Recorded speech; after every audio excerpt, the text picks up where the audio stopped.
Since March of 2020, so much has changed. How we work, how we live, the tools we use, the way we collaborate. Hello and welcome to The Bridge. Join host Scott Kinka in a series of discussions of how some of the top leaders in technology bridged their businesses, technology, roadmaps, and lives into their new hybrid work reality. Our hope is that their insights and experiences will help you on your journey in business and in life, from who we were to who we are today. And maybe it'll help you get better prepared for whatever comes next.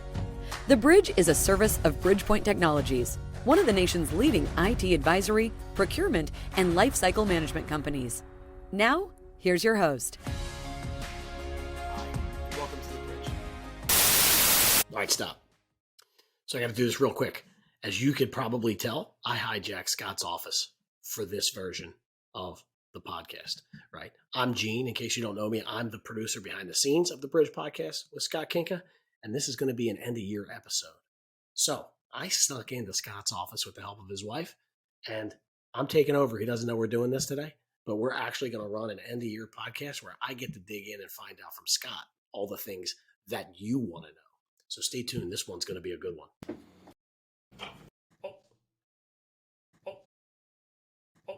Gene, what are you doing in my house? What are you doing?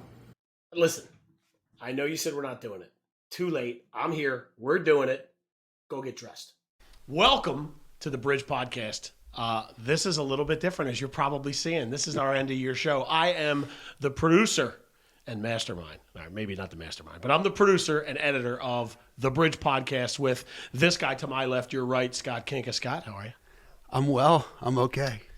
Well, this is okay. Bizarre. This is bizarre, is what it is. It is weird. Well, listen, I like it. It's good. I'm going to tell you right now, this is literally the second time in 2 months you've gotten me to put on a jacket. This is not me. It's suave. I dig it. Listen, it's not too far from yours. I like All it. right, I like it too. So let's talk about what we're doing here. So We're 7 months into this show. Mm-hmm. I think, personally, I've had a lot of fun doing it. I think you have had fun hosting it. Sure. Right? So I think we're going to get into, I think really the point of this show is going to be, most people have listened to you ask questions of other tech leaders. I think people in this space want to know from you as a tech leader some of the answers that you have. So we're going to have a little bit of fun. We're going to talk past episodes. We're going to talk your predictions at the end of the show. Mm-hmm. We're going to talk different gifts that have come in, because we do accept gifts. We probably should put that out there, right? And we're going to give shouts out to some folks in a little bit as we get through the episode. But first, why don't you tell us a little bit about yourself? Wow. This is going to be weird, I'm telling you. Shoe on the other foot. Scott Kinka. Been in the industry for, call it 30-ish years. Did a couple of tours of duty in, regional CLECs, like many of the folks that we have in the telecom space.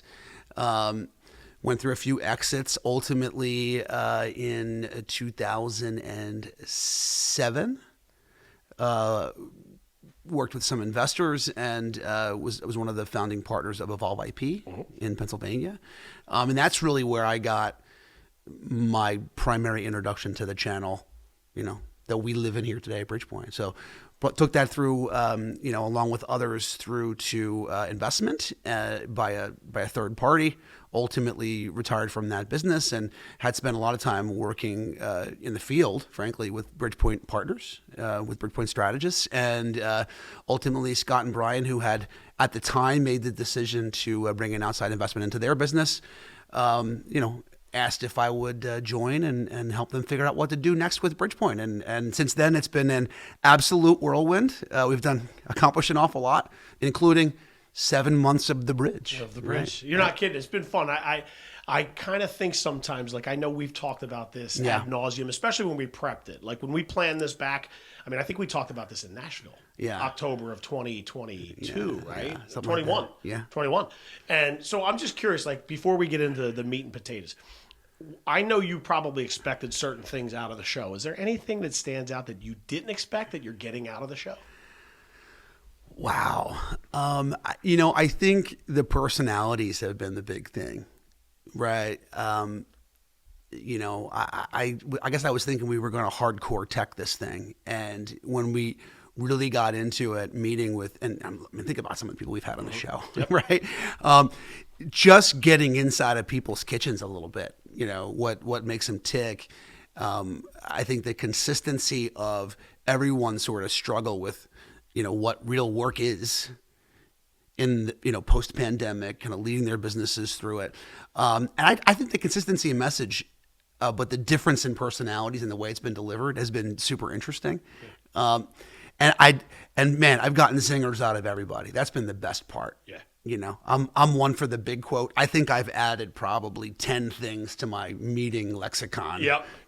By picking up the one banger from everybody, on the pod. Yeah, and there has been, we've had a cast of characters from Tim Allen to Craig Patterson to, there's some folks that we've had some, and wouldn't you say too that a lot of the fun stuff actually happens when the cameras aren't rolling?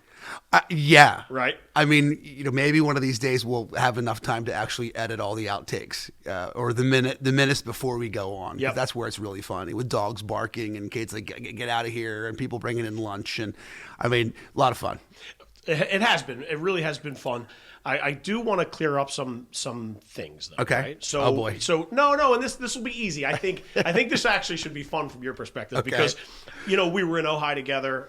People see us on these calls together, and I think a lot of people are like, "Who's this character that Kinka's got with him?" Mm-hmm. So I kind of wanted to talk a little bit about our relationship, because I'd like to hear it from the horse's mouth myself. But how do we know each other, and kind of lay the foundation for sort of how we got here, if you can. Yeah, really good point.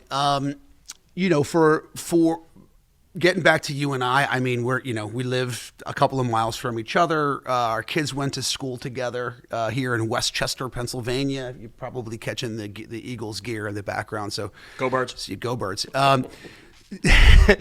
Our kids went to school together. Our wives are friends. And, to be frank, when we first started talking business, you were talking about how you were doing marketing kind of differently in an industry that I didn't really realize had many of the same bits of makeup as the way that we market, and that was real estate. Yep. Right. So when we started talking about sort of the idea of personality marketing, about how business owners want to personalize their experience with someone, I'm not going to lie, I was a little skeptical at the beginning. I'm like the big stage guy, big speeches, big tech talks, that kind of thing. And I listened, but I felt like it was really interesting. But what was a really cool parallel with real estate, where sort of, you came from and doing this kind of marketing, was that, we do have independent strategists, just like in real estate, they're independent sales partners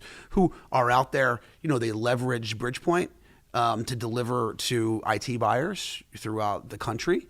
But they're not employees of the business, so they need to be able to leverage the marketing of the business. They need to be able to leverage the assets of the business and do it to their own accord. So I thought it was really interesting. And then, honestly, when the Bridgepointe opportunity came up, I said, this is a perfect opportunity to jump into some of that craziness that we talked about, because this was really about, it's not just about the fun I wanted to have with you, frankly, and what we thought was a really good idea for a podcast, but engaging in real conversations that business owners are having every day.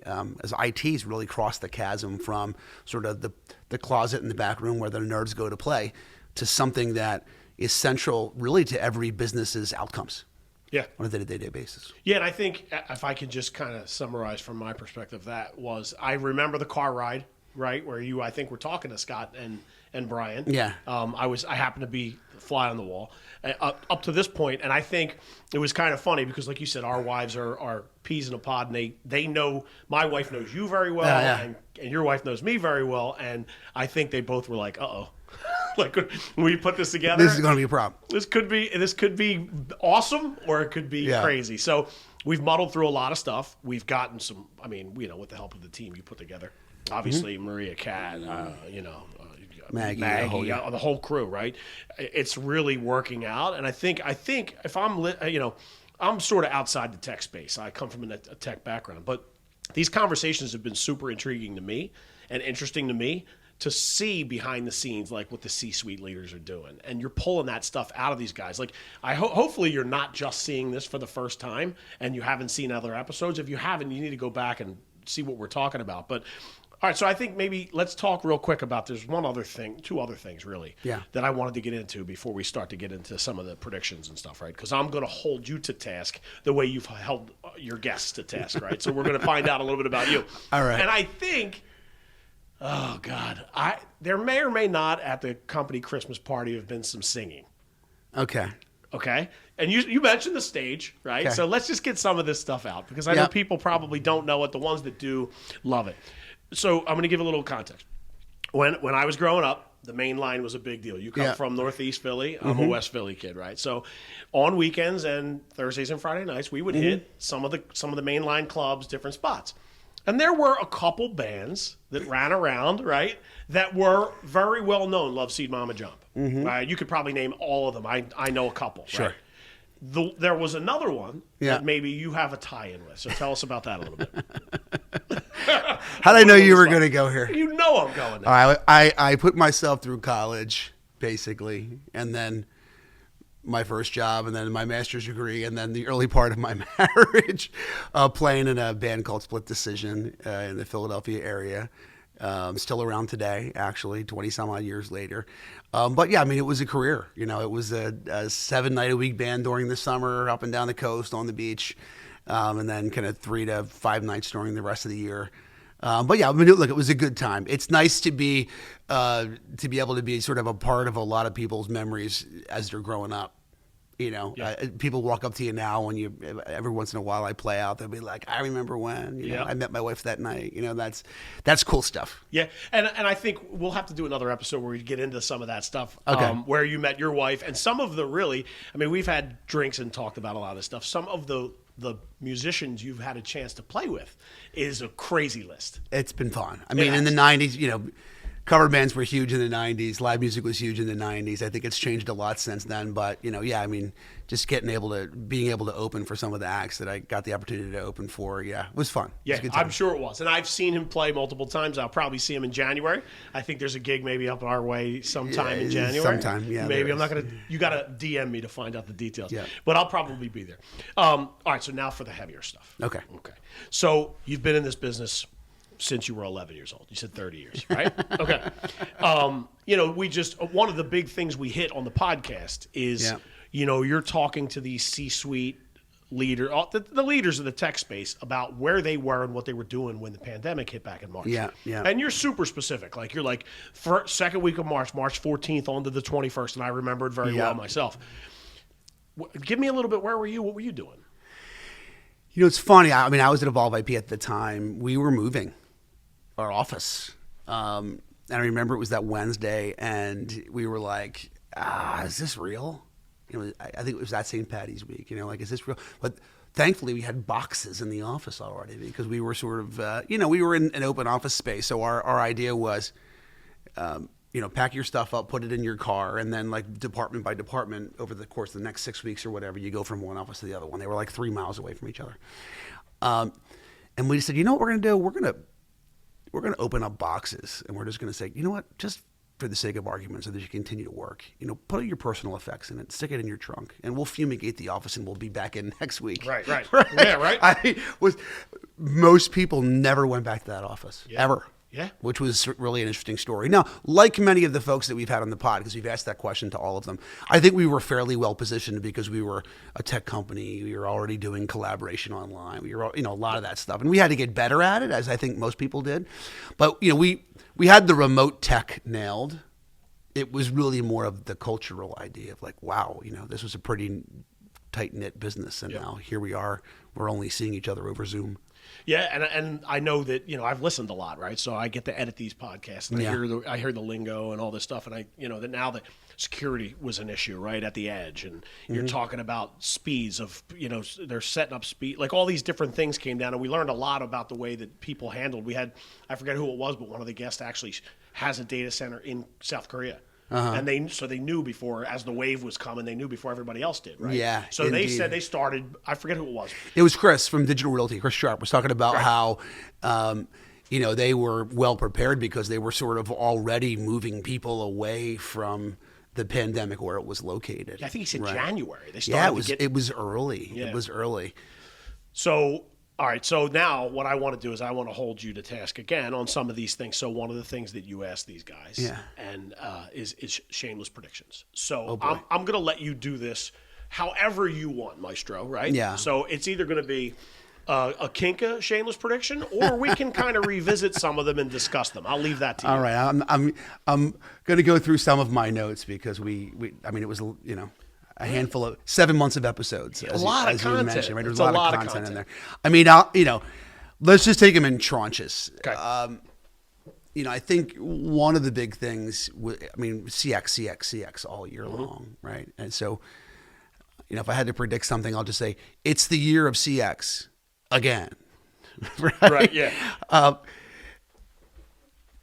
What I mean by that is that, you know, we moved from kind of talking about customer contact to customer experience before the pandemic, but I don't think that it really became sort of solidified into the way that we talk as technologists until the pandemic. Right. And you know, the broader definition of contact versus, you know, customer contact versus customer experience is really just kind of moving from this, like the unit of measure in the first model is, can I get the phone answered, right? The unit of measure in the second one is, can I make a happy human, right? Yeah. On the other side. And I mean, everything democratized in the pandemic, right? Yep. Our shopping, our access to technology, where we worked, how we worked, the way we decided to live our lives, the hours that we worked.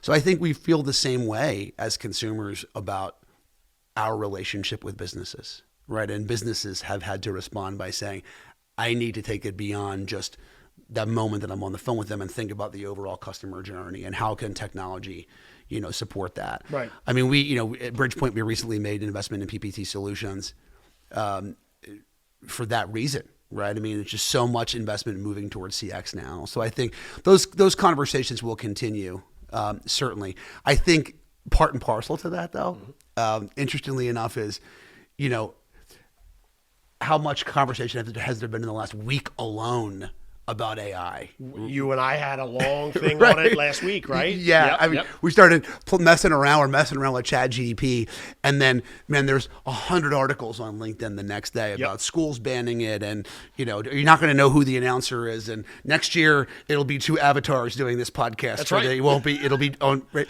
But I think that's the reality about how we run into technology.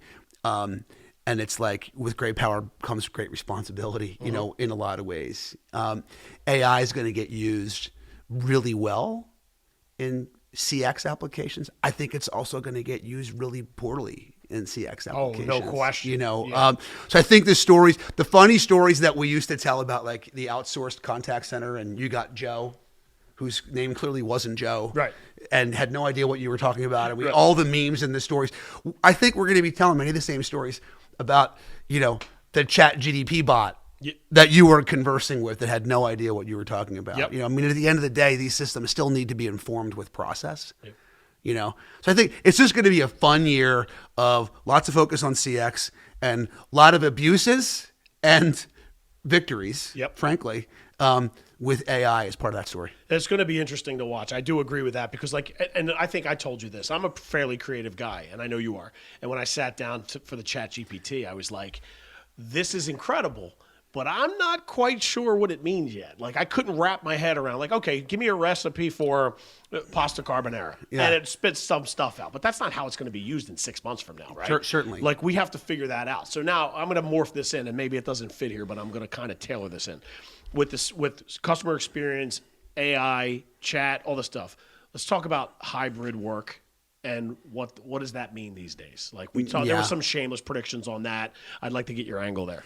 You know, it's interesting. As I think about hybrid work, I think the thing that I learned the most this year in talking to, you know, our various guests was that businesses don't quite have it figured out yet. Yeah. Right. You know, it's really hard when you're an IT person. I mean, we had so many conversations. We had folks from data center companies and folks from network companies, and you know, they all intrinsically were like, well, it's crazy how the fundamental movement of traffic on the internet changed from like people in office over the WAN to the data center, maybe out to the internet through the security edge, and now it's the offices are not or less relevant. People are at home coming back in. That whole thing changes that entire story around hybrid work. So then you're thinking, wow, the entire network has changed. We have to plan for this. So where are the people going to go? Right. And businesses are still like, I don't know. I mean, even this week we were talking about how the new Iger's back at Disney and is like, everybody's in 4 days a week. Yep. That conversation was today. Yeah. It's 2023. Mm-hmm. So like, if you're the CIO who's like, what do I do with these network assets? What do I do with these locations? What do I do with these data centers? How do I secure the edge? What do you do when the business is yet to decide where they're going to work on a go forward basis, right?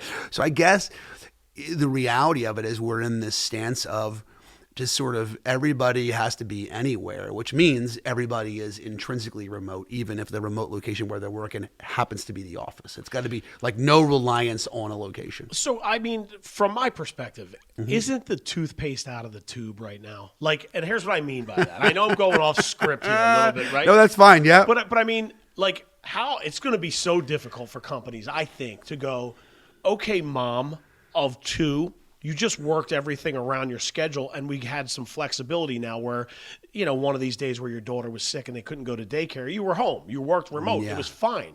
Okay, no, not anymore. Now you got to come back to work full time. Like, but people are still sitting there knowing that we can work remote and we can be productive. Like, how do you think that's going to change, or will it at all? Look, I think it depends on kind of who has the power. I mean, we're having a political conversation, not a technology one, but okay. I think that they're highly interrelated here. We were in an economy that was control. It's like housing market. Speaking of your real estate background, yep. Buyer's market, seller's market, right? It was an employees market for a really long time during the pandemic, right? Yeah. We had the Great Resignation. Yep. Right. In fact, we had two of our panelists. I think it was Ashish and Craig. Yep. Right. Ashish Seth from Ring Central, Craig Patterson from Ariaka. Yep. They were the Great Resignation. Right. They changed technology company jobs right in the middle of yep. in the middle of the pandemic. And I think Ashish was twice during right. it. Yeah. So, the difference here is that we're with a looming recession, and the potential challenges. We've seen the layoffs in the tech sector. Yep. I think it really depends on sort of like employee and employer and where that push pull is going to be. I believe that there will be in the early part of 23 a little bit of a reflection back, given the state of the economy and given the layoffs, where employers are going to go, let's just see how much we can pull back, right? Yep. And now maybe it's because they actually believe that they're more productive when they're together. Some. Yep. Maybe it's that they just need to be able to tell the board that they're using these expensive offices they couldn't get out of, or they need to use the network the way that it was designed, right, originally. But, I think we're going to have an opportunity to see what employers, how they can flex their muscles on this one. And I think it's going to be something that, IT is going to have to react to. Interesting. So, in that vein, there's two other things I want to hitch on, and the recession part of it, right? But we'll save that to the last piece of this. But the security spot, and here's what I want to know from you, and I want you to take this any way you want, obviously. But I think when just a couple of months ago we were at Ojai, that was the topic du jour. Security moving forward, what does it mean? How's it going to work? Does it play less of a role now that people are going back into the office, or do you see it expanding? Like, give me some thoughts on security in the workplace now that CX is involved and it's remote, it's a hybrid. We just tied all that stuff together. Yeah, I mean, you're doing a great job here. I appreciate that, man. You're a decent host. I appreciate that. Might have to swap you in from time to time.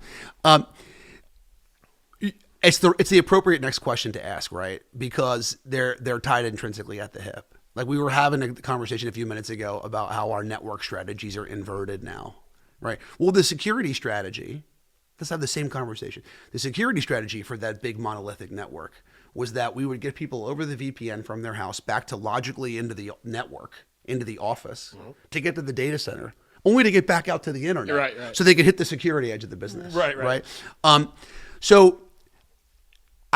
And I think that many businesses probably got a pass in 2020, but I think I don't think there's any question, like in 21 and 22, that people realize they have to be serious about it. Yep. Because it got real. Yep. Right? Quick. I got real. Well, because the extent to which we spread out was also the extent to which we weren't paying attention from a security perspective, or we were challenged to secure the edge, right? So I mean, many of the people on this podcast have made. Mike Nowak made a great point. We talked about Craig Patterson made a great point. Chris Jones from AT&T made a great point about how network and security are the same conversation now in a lot of ways, right? Because how you access company assets is, yes, is a network conversation, but it's more so, or at least at the same time, a security conversation. So I think many businesses have already focused on, like, how do I push security out to the edge? So instead of locking down the place where Gene works, I have to lock down Gene. Yeah, right. Right? That's interesting when you put it that way. It's sort of a way to think about it, like people over locations is kind of the model. And, the SASE models that are out there are going in that direction in a lot of ways. Endpoint security. Well, another example, I mean, I think it was Tim Allen at Evolve IP and Chris Jones at AT&T. I mean, they both talked about VDI or DAS being a security product. They're like, a lot of companies, hey, we'll just forget about trying to secure that endpoint. Just use the DAS over the endpoint. So, I think the security game is a complicated one. I think like collaboration, like hybrid work, like all these categories, it's really a measure of getting back to, like, who are your humans? What is the work that they do? And how do they have to work? Do they need a specific piece of equipment, or can they work on any one? Do they need specific applications, or are they just going to cloud apps? Do they need to be back in the office? I think that sets the security standard in a lot of ways. And then you really have to work from there, because there's so many products that do so many different things.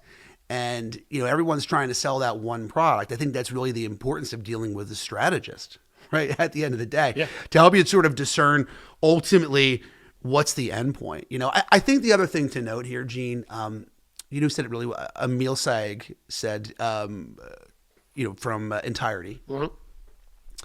He made a really great point. It was something to the effect, I'm going to mess it up, but he basically said that no business is expected to be perfect, but you're expected to follow proper due diligence, proper training. Like, if you can't document that you've done those things, then the inevitable security fault that you have is that much bigger, right? You're just, because the hackers are there's always going to be day zero attacks, right? You just have to do the things that are sort of appropriate for the business of your size and have it documented. And that's one of the reasons why businesses are working with security focused managed service providers to help do that. Yeah, I mean, I think from my perspective, when you put it in such simplistic forms as, now you're locking down the person, right? You say you're not locking down the systems, you're not locking down your laptop, you're locking down Gene. Yeah. Which is an interesting way to put it. And I think just to kind of wrap this piece of it up, I'm just curious as to your take on this. How many, and this is going to be hard, right? This is totally subjective.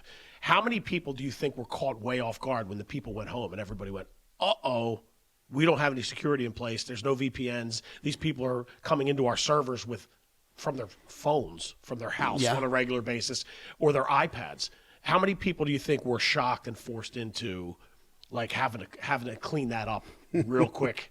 Everybody? A lot of people. A lot. I mean, you heard them. We asked that question of many of the folks who were on this podcast, and like, well, we're a tech company. We were in decent shape. Right. It was more of a cultural thing, but we had to solve a lot of problems. I mean, we talk about. You heard me say from stage in Ojai with a room full of strategists who benefited from it. I'm like, how much bandwidth did we all sell in March, April, and May of 2020 just to get people from their homes back to the office so they can hit the security edge? Right. Like, they weren't ready. But hey, you can throw more bandwidth at the problem. Jaws, we're going to need a bigger boat. Jaws theory. Right. But it doesn't work when the users ultimately have no real reason to logically go to the office anymore.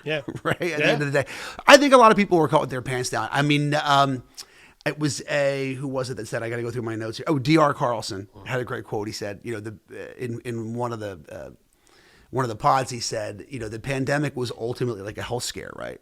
Like, if you were doing the right things anyway, it was a non-event. Right? That's actually a really good point. So I thought it was really interesting. Yeah. Sort of like the whole pandemic was for us. If you were taking your vitamin C and and it hits you less, right? or in theory, anyway. Right, exactly. All right, so I just kind of want to stop. This one last note that I had was wrapped around recession. I'm sure people want to hear your thoughts on, is it actually happening? Is it less relevant? What some of the key points do you think it's going to affect our business? Just give me some thoughts on that. Yeah, I mean, I think probably the best conversation we had in the entire season around the recession was with Chris Cannon, and you can tell from the amount of hits on that particular pod. Right, it was one of our most popular podcasts of the year. So Chris Cannon is at that time was the CEO of the Cannon Group, which became a Bridgepointe company, and Chris is now the managing director of Lifecycle Services for us. And he's been at this for 25 years. But really in an expense management business, right? And he shared some information. He shared some numbers from, I think it was Bain and Company, that basically showed that, yes, the economy had a better than 50% chance of going into a recession. I'm now hearing the term slow session, by the way. I don't know if you've heard this one. No, I have not. Okay, we'll get back to that in a minute. Okay.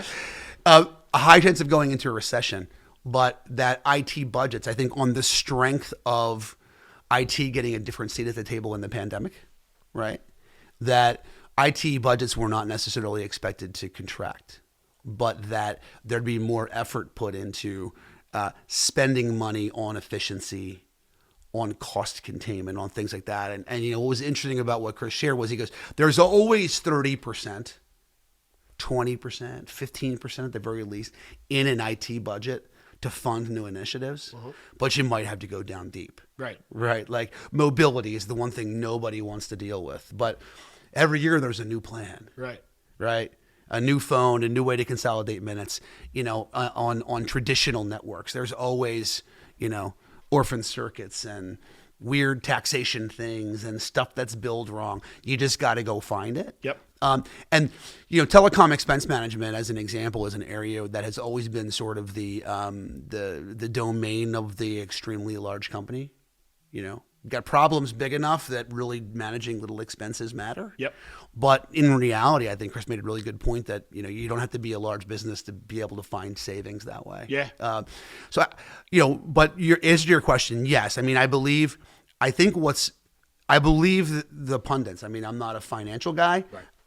I believe that there's likely a looming recession, but I think the thing that's more pertinent to that is that we're already acting like there is. So it's not even relevant whether one occurs or not. Right? We're going into 23 with recession-style pressure on our budgets from an IT perspective. And I think that's probably the more pertinent point. So, the old saying, what is it? Perception is reality, right? Perception is reality. All right, so that's actually a really good segue. So let's go into this. So we ended with Chris Cannon, right? So we talked a little bit about the Cannon Group, all that good stuff. He had some interesting points on when we talk about to these folks, where were you when the pandemic happened? So there's a couple key notes that we put down together. Really, you put them down. I didn't put them down. All right, I had my own, but you put them down. But that one of them was the 4,000 iPads. So talk about that a little bit. Oh, it was interesting. I mean, we on every episode of the pod, and we hope that you go back and listen to them as we're referencing them. We did ask, where were you during the pandemic, and take us into the room where it happened when you decided to shut the company down. And most of our guests said, hey, we're a tech company, we're good, as we had mentioned earlier. I think, though, some of the stories of when their customers weren't good were the interesting ones. Right? I mean, like Cannon, as an example, was, for those of you in the Northeast, Wawa is a big customer of theirs. And, they were piloting a, the iPad ordering. And the delivery. If you drive to a Wawa now, you see we're going to deliver you to drive into slot 2, 3, 4, whatever it is. They were piloting that process. And the pilot became an instant, deploying 4,000 iPads overnight. Like, ship it, kit it, install the software, put the screen protector on it, stick it back in the box, get it out, and make sure it's on. Do you remember his delivery there? Because Cannon's a pretty dry guy, right? Yeah. And he was like, the guy called me, he was like, I need 4,000 iPads. And I was like, I don't think so. And they did. Scott Casson, in our last episode, PPT, I asked them the same question. He's like, no, we're good. We know how to, we're already, pretty much exclusively a remote company. But they were having to recall consultants of theirs who were in the field deploying, I think it was something like an 8 or 10,000 agent contact center. Right. That was designed to be deployed in these large contact center locations. They were doing the consulting work to deliver it. Yeah. So not only did they kind of need to recall their folks back home so they didn't get stuck out in the cities, but the job changed from deploying 8 to 10,000 agents in these on-prem centers to deploying that same number from home. Wow. Like snap the finger. Overnight. That's wild. mean, that's one of those really big ones. Funny what Chris Jones was in Mexico from AT&T was in Mexico when it happened. He was said, on vacation. He's like, I just insulated myself from it. And Yeah, came I back don't feel and bad for him at all. I don't feel bad for him. He probably turned his phone off and said, I don't know, you couldn't reach me. I couldn't reach me. He told a really cool story about AT&T's. Speaking of preparedness, they do these things they call tabletop exercises, which I thought was really interesting. I made a big note of that. I probably mentioned it to 10 customers since then, where they sort of do their doomsday scenarios on a table once a year. So they sort of pulled out here's the sheet for global pandemic. Let's go execute that one. Which probably wasn't on that sheet 3 years ago. No, it probably wasn't, right? But really interesting. Yeah, there's some good stuff. So, all right, now we're going to get into some of the fun stuff. Okay, you think it's time for you? I think people are probably going like this. Gene doesn't have a beer or a glass of wine. So what's that all about, Kinka? I mean, we're literally sitting in your bar. Oh, he's prepared. Oh, look at that. So while we're doing this, all right, we have I'm just looking at the notes, right? So we had couple things that we talk about on every episode with your guests that I want to talk to you about. Yeah. So, but before we get into that, we're going to talk about some of the most fun answers, or as somebody from Philly would say, some of the funnest answers. Yeah. And then we're going to talk about some of the best apps their favorite apps. Right. Okay. We'll kind of explain each step. And then I'm gonna dig into you and ask you the 3 questions you've been putting on everybody else, right? But first, let's say this. Hey, congratulations to a first season. Okay. Yes. And I hope there's many more. That was fun. Fantastic. That was fantastic. All right, so let's talk about best fun answers. Yes. Let's So there were some mostest fun answers. Mostest of the bestest. Yeah. Okay. Well, look. Let's start with some. I mean, I got a chance to finally meet Tim Allen after hearing you talk about him forever. Yeah. He is a character. Yeah. We had some good times in Ojai. He loves to smoke a good cigar. He had a couple things. Talk to me about some of the fun answers that came out of this. I mean, well, Tim's prediction nearly sent everyone that he works with into a tizzy. I think he said something to the effect of he predicted the death of the operating system in the next 18 to 24 months, which he and I have had that fun many times. We've talked about that. You know what I mean? But I think the point was incredibly well made given what we're talking about, which is that it's about applications and not environments. Right. Right. So it was, it was a great answer. At first, it was definitely done for effect. Let's just say that. I agree. I could see that. As were, I think, the coffee mugs or something. Like there was something else going on. Oh yeah, we were drinking coffee. Yeah. There was. I mean, if you stick with the shameless predictions, there were some fun ones. I mean, we talked about Ashish Seth earlier. He said that he thinks that this is the year where VR enters the workplace, which I personally think that he may be a little early. Well, we said 18 to 24. Okay. I still think he may be a little bit early, but I think that you'll begin to see it maybe in like large international companies. You'll start to see, where they are looking to get more environmental around sort of the flat screen Zoom approach. But hey, we'll see. I mean, I'm excited to see what Meta and others figure out. Yep. Yeah, and I actually, off air, I want to tell you a story about VR in the workplace as it pertains to real estate. There's some good stuff. It is. I see it happening a little bit. And it's a mess. Well, it is a mess. It's like AI, right? We're gonna get some memes. Yep. Out of AI being used in customer experience environments. There's going to be some great ones. Oh, there's going to be some really, really good ones. Right. So let's talk real quick about. All right. So a couple things that I want to bring up. Right. All right. Patterson from Ariaka talked about 80s hair bands. Yes. I think, but the funniest thing that I think you and I both went, whoa, like this. I was behind the scenes and I went, whoa, was Weichel. Dennis Weichel, right? PPT Solutions. Yes. Yeah. So Craig goes, I'd love to be in an 80s hair band, but I think if I had to choose, I would prefer to be the third line winger for, he was an Avalanche fan, yes. right? Okay, yep. Go Avs. I was going to say Go Avs. Rockies. Go Avs. Avs. But Dennis Weichel from nowhere, clearly he has the look, if you know Dennis, is like, I want to be the bass player in Motley Crue.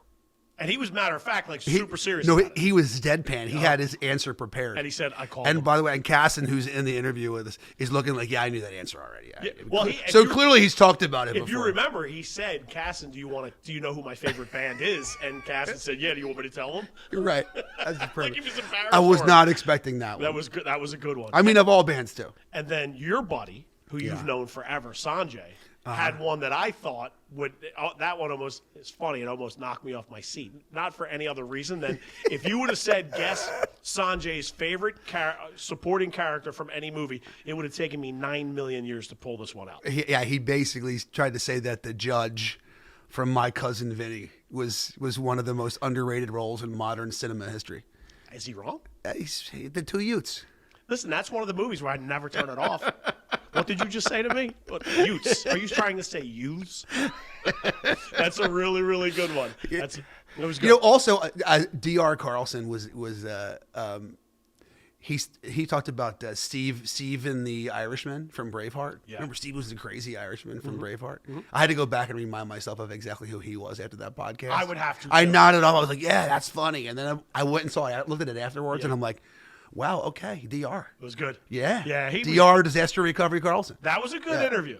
It was he was DR fun. was Yeah, a good yeah, he's interview. fun. That was nice. All right, so now let's move into the apps, Okay. right? So one of the things we ask our folks is, Yeah. and the way you say it is, zombie apocalypse or another pandemic or whatever it ends up coming down to it. And I do want to talk about Scott Casson's answer because I loved what you did to Scott, but because we do need to talk about his Bengal fandom.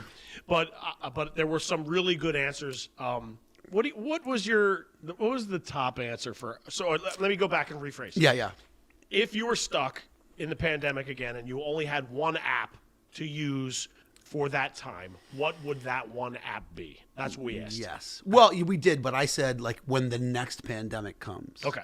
And I was using phrases like zombie apocalypse and whatever it is, meteor strikes the earth, Yep. Armageddon, whatever that happens to be. So we got some interesting ones. I mean, there was a whole group, Casson included, Cannon said it, Mike Nowak said, everybody wanted their ESPN app. Right. To which we ultimately, halfway through the season, realized it's going to be pretty useless when nobody's playing any sports. So that was a little bit of a challenge. Well, Casson came back to you and said, I'll just watch old games. That's true. Right? That was really good. I thought Sanjay Srinivasan from Vonage, I thought his answer was great. He just said a book reader. Like nothing else is going to be going on. Yeah. Right? So I think that was a pretty brilliant one. Yep. And of course the music apps, which is where I think I would go. There was a couple Spotify's in there.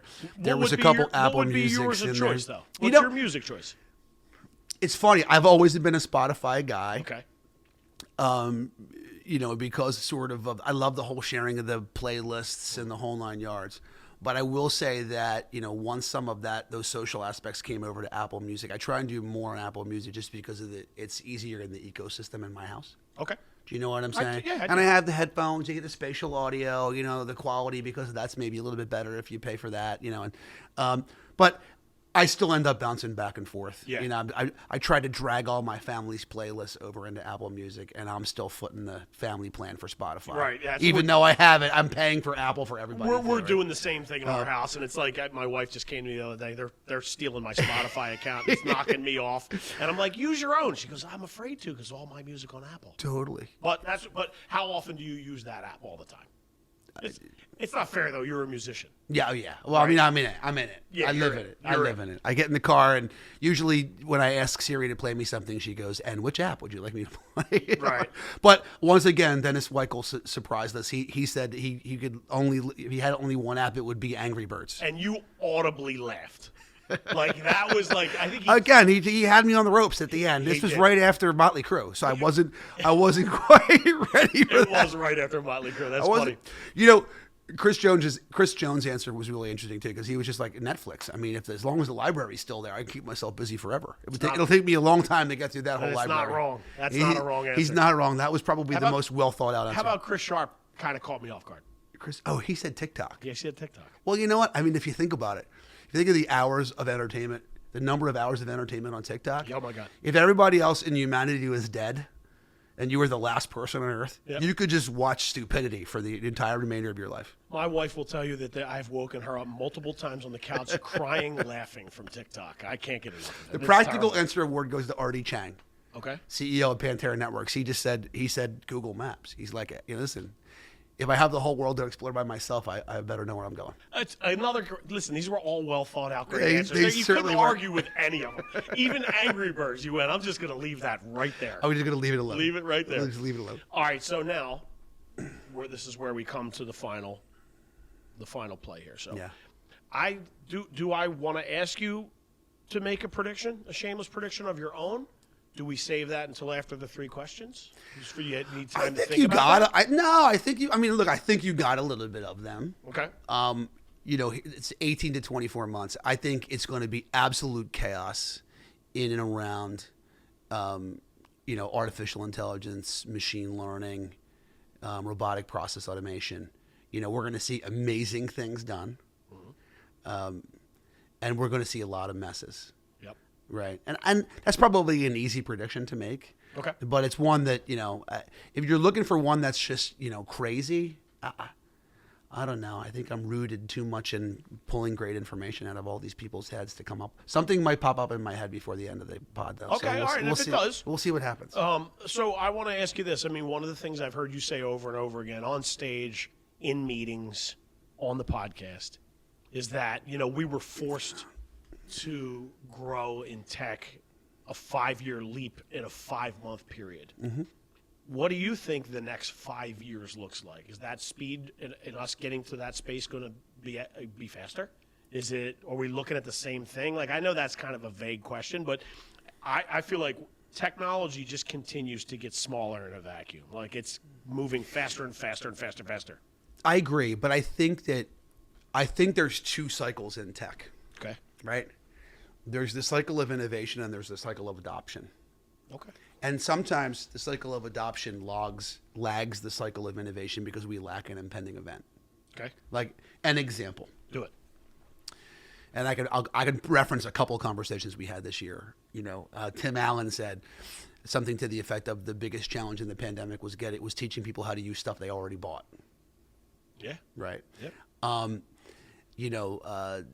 Sanjay Srinivasan and I had talked about how he and I, in the early days of VoIP, are at the BroadSoft user conference trying to figure out how to not get in trouble with the law doing VoIP. You know what I mean? Yeah, right. And we're like, this is the year of video. Well, what was the first year of video? The year was the only thing we had, right? Necessity is the mother of invention at the end of the day.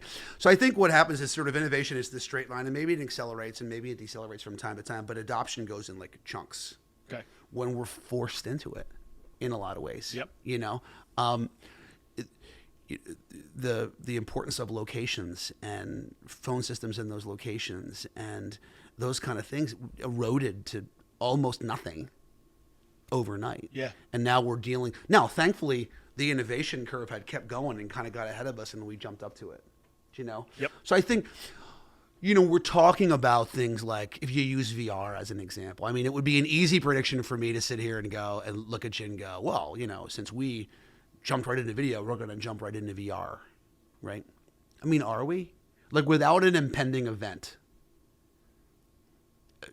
it's questionable to think whether this was the impending event that all of a sudden made every human in the world go, I'm just going to start doing the next thing as soon as it's available. Right. Like, there's nothing in history that's told us that that's the case, right? Until there was a need to do it.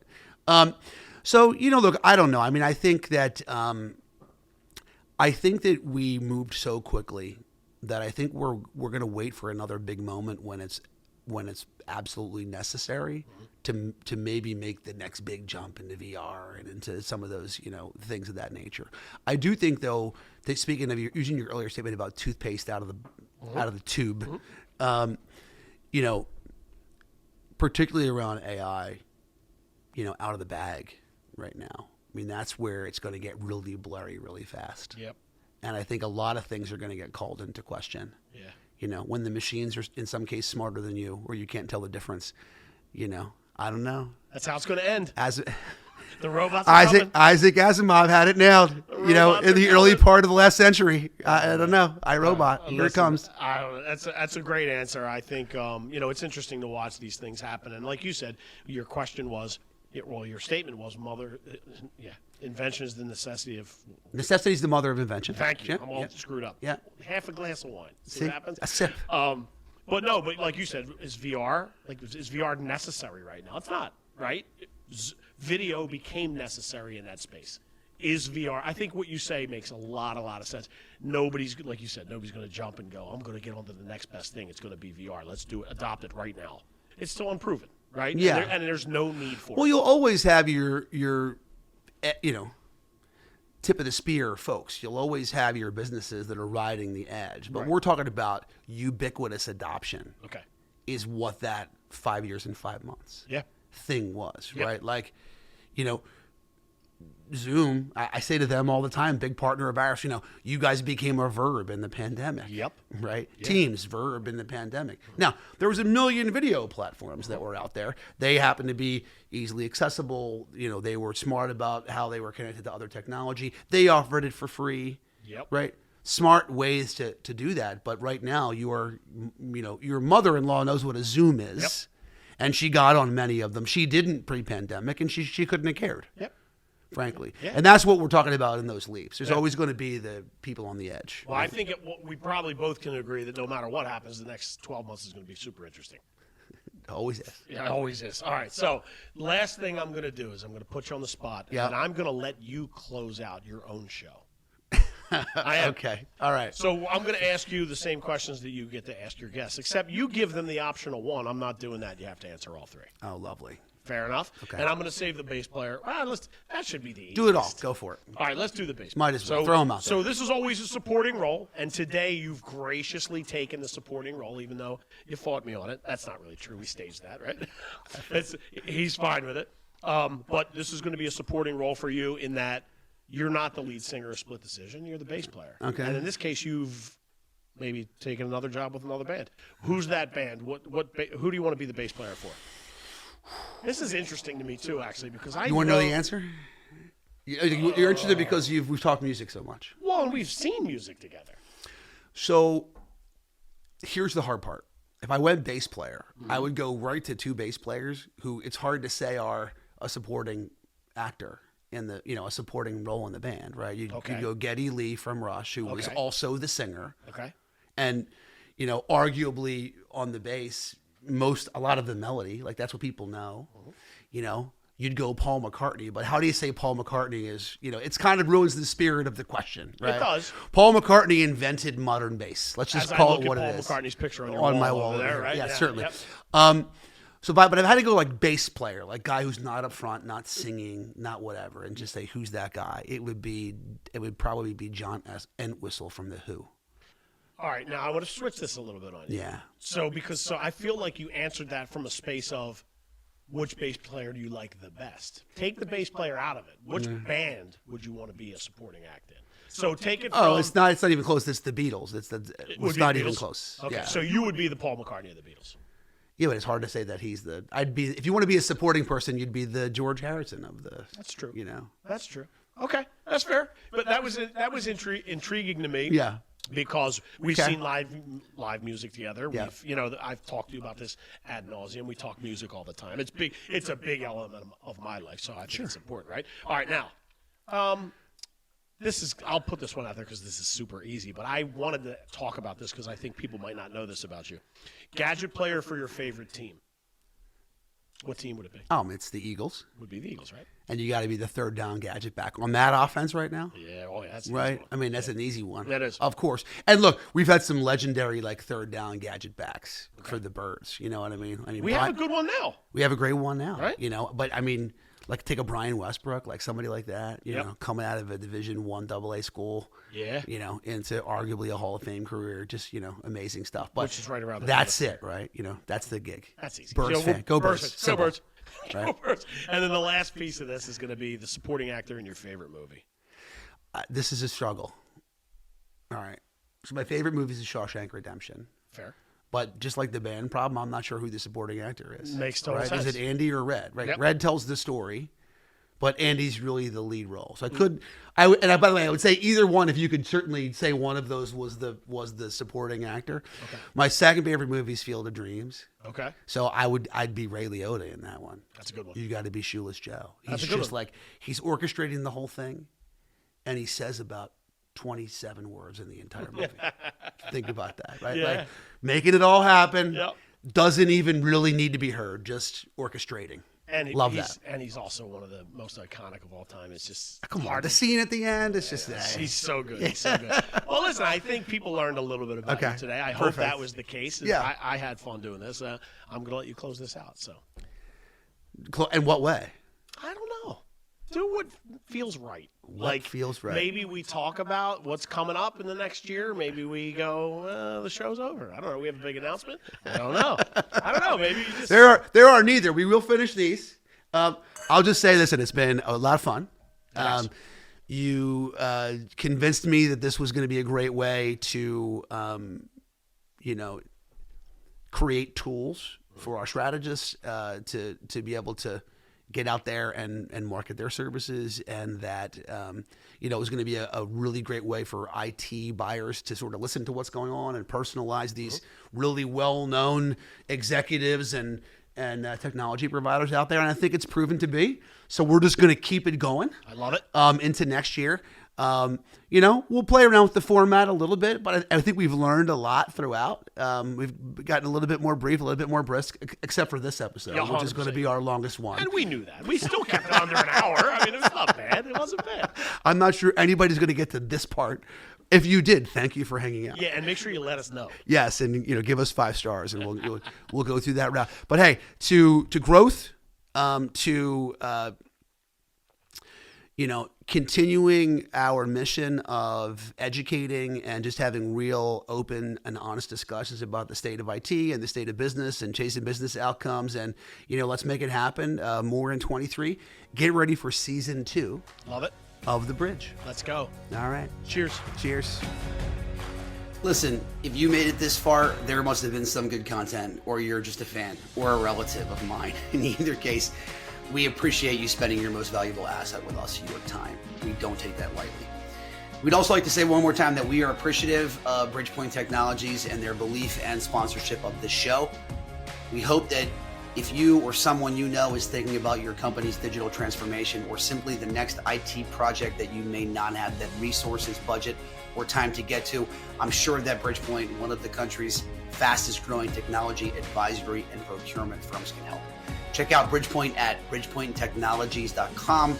Don't forget the E on Bridgepointe, or simply reach out to me at Skinka, SKINKA, at bpt3.net. Also, take a minute, please, if you would, to give us a 5-star review on your favorite platform. It gives us the visibility to reach other people like you. Thanks for listening to this episode of The Bridge. I am Scott Kinka, and until next time, there's a lot of noise out there. In business and in life, do what you can to be the signal. Thanks.